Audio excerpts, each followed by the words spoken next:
5 jours, telle est la durée du séjour boyomé de la députée nationale et questeur adjointe de l'Assemblée nationale, honorable Grace Nema Paininié, à l'occasion de la tournée du président de la République, Félix-Antoine Tshisekedi Tshilombo, dans la province de la Chopo, l'une des provinces issues du démembrement de l'ancienne province orientale. Tout a débuté le mardi 22 octobre 2024, lorsque l'élu du territoire d'Ango a foulé le sol de la ville de Kisangani via l'aéroport international de Bangboka, où l'attendait, au pied de l'avion, la délégation de ses partisans.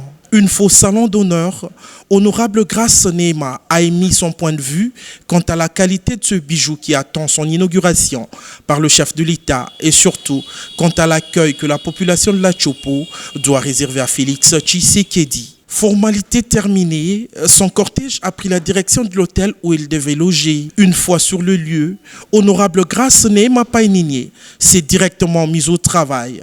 Après un petit meeting avec les représentants de ses bases, celle que ses électeurs appellent affectueusement Mère Teresa s'est dirigée à l'hôtel New Palm Beach en vue de participer à une soirée du caucus des élus nationaux et provinciaux de la Chopo, conduite par le président de l'Assemblée provinciale, Mathéus Kanga. À tout seigneur, tout honneur, la parole a été accordée à celle qui représente l'espace grand oriental au bureau définitif de l'Assemblée nationale. Très attachée à l'unité et à l'hospitalité qui caractérise les fils et filles de l'ex-province orientale, honorable Grace Nema Paininié appelle ses frères et sœurs à accorder un accueil digne de son rang au chef de l'État. Après cette belle soirée qui a connu la présence de plusieurs figures de proue de la politique congolaise originaires de cet espace géographique, la journée suivante n'était forcément pas réservée au repos.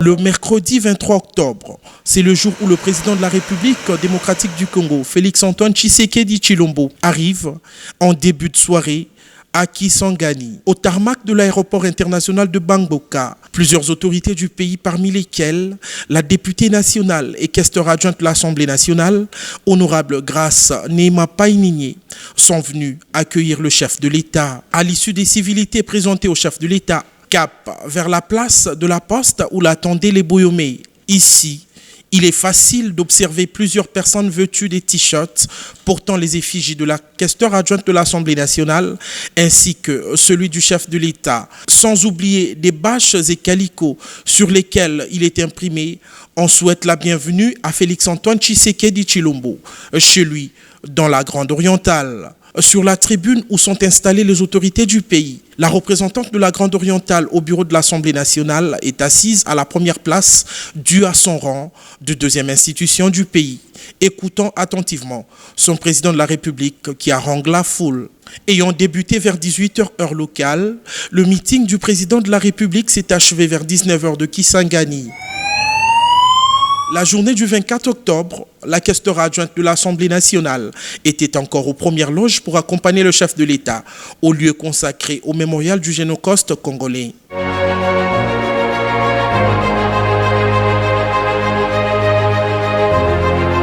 Deuxième phase de la visite de la journée, le stade Lumumba de Kisangani, où les travaux de réhabilitation de cette arène sont en cours d'exécution.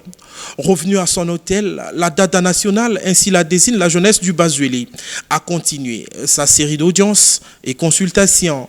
Étudiants, membres des associations, étaient au rendez-vous avec leurs élus. Après chaque entretien avec la questeur adjointe de l'Assemblée nationale, c'est un satisfecit total qui se lisait, aussi bien sur les lèvres que sur les visages des autres. Étant la plus gradée de tous les députés nationaux, membre de la délégation dont elle était à la tête, c'est elle qui va prendre la parole à l'issue de leur échange avec le chef de l'État, manifestant ainsi sa gratitude au premier d'entre les Congolais pour la réalisation de ses promesses dans l'espace grand oriental, notamment la construction de l'aérogare de l'aéroport international de Bangboka. Il était question de lui souhaiter la bienvenue chez nous et aussi lui rassurer de notre soutien inconditionnel, notre gratitude pour sa considération pour la Grande Orientale. Et nous sommes très reconnaissants, nous l'avons encore rassuré de notre soutien jusqu'à la fin de son mandat.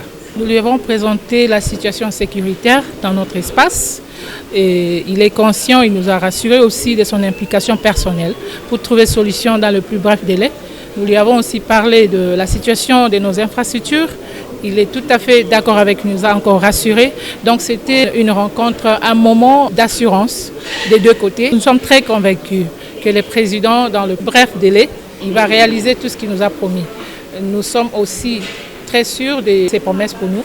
Nous savons que la Grande Orientale, il nous l'a rassuré, il nous l'a dit, qu'il compte sur nous, il compte sur l'espace Grande Orientale. Vu tout ce que vous connaissez sur le plan sécuritaire, nous l'avons rassuré aussi de notre soutien. Nous sommes ses porte-parole auprès de la population pour leur rassurer de sa volonté pour le changement de la vie de la population de la Grande Orientale et du pays en général. La questeur adjointe de la Chambre basse du Parlement, dans ses nombreuses audiences, a également reçu le président de l'Assemblée provinciale de la Tchopo, Mathéus Kanga, à qui elle a remis une enveloppe d'argent donnée par le président de l'Assemblée nationale, Vital Kamerhe, aux déplacés des affrontements entre les tribus Mbole et Lengola dans la rive gauche de la ville de Kisangani. Nous venons d'échanger avec le nouveau questeur adjointe de l'Assemblée nationale, qui est ici en qualité de la représentante du président de l'Assemblée nationale, l'honorable Vital Kamerhe, qui était venu à la suite du chef de l'État. Vous savez que le chef de l'État est en séjour à Kisangani. Et par la même occasion, l'honorable questeur adjoint de l'Assemblée nationale a profité pour remettre l'enveloppe destinée aux déplacés du conflit communautaire Lengola-Mbole, qui se retrouve dans les différents camps, parce qu'il avait promis qu'il va faire un geste pour se déplacer. Sensible au problème du prochain, Madame le questeur adjoint de l'Assemblée nationale a mis à profit son séjour Boyomé. Il est allé rendre visite à l'un de ses électeurs, hospitalisé à Kisangani après un grave accident de circulation connu dans la province du Bas-Uélé. Une assistance financière lui a été faite en vue d'une évacuation rapide à Kinshasa pour des soins appropriés. Le samedi 26 octobre, jour de l'inauguration de l'aéroport international de Bangboka, la base de la questeur adjointe était très visible et mobilisée. Pendant la cérémonie d'inauguration, placée aux côtés du chef de l'État, protocole exige, honorable Grace Nehema Painini a valablement représenté la deuxième institution du pays. Tout est bien qui finit bien. Voilà, du séjour Boyomé de la députée nationale et questeur adjointe de l'Assemblée nationale, honorable Grace Nehema Painini, tout l'abrégé.